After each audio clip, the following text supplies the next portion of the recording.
Hey everybody. Welcome to Hope City's 7 at 7 this Saturday evening. Thanks for joining me, no matter when you're joining me or from where you're joining me.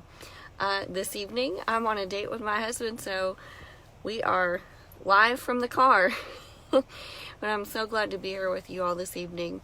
We started our new series called Hope Arrives. And one of the verses that Pastor John mentioned was from Romans, and it's in Romans 5:5, and it says, "Now hope does not disappoint, because the love of God has been poured out in our hearts by the Holy Spirit who is given to us." And so I think sometimes we can read that and it says, "Now hope does not disappoint," and then think, well, wait a minute, but I've hoped for things and been disappointed a few times. What's up with that? And we might have thought some things like, well, my dad should have told me he loved me when I was little.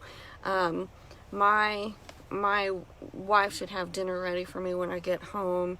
My friend should stop drinking. She drinks too much, blah, blah, blah. And a lot of times when we are disappointed in things, I have found that we actually have misplaced expectations. And in other words, we're putting hope in people instead of our hope in God for things. And when we put our hope in people and we end up being disappointed, sometimes we're hoping for people to do things and they really just don't have the ability to do them because they don't have a reference for those things.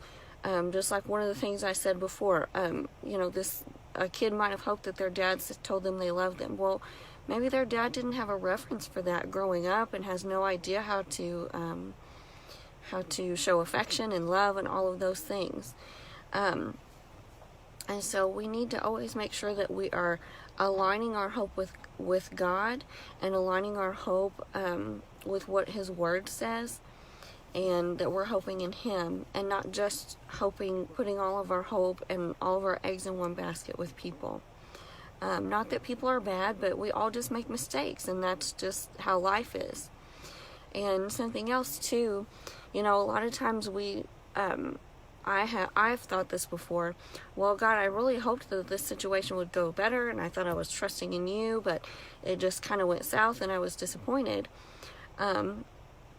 But the Bible even tells us in John 16:33 that sometimes we're just going to that life kind of has its ups and downs, basically. That troubles are going to come, okay?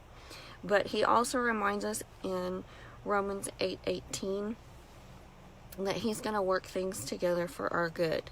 So even when, situations kind of disappoint us, God has the ability, and not only does He have the ability, but I believe He is willing and ready to change that situation for good for us. And, it also helps us to build our hope and our faith in God when we share His goodness with other people. And that brings transformation in us through Christ. That brings transformation to other people through Christ also. And, just like our new sweatshirts say on the back, they talk about being the neighborhood hope dealer.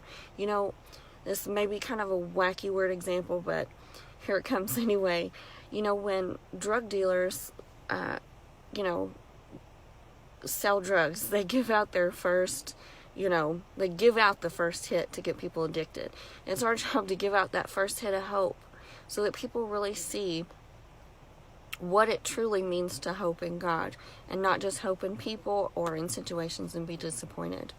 Anyway, I hope this has helped you this evening. Thanks so much for joining me. Love y'all.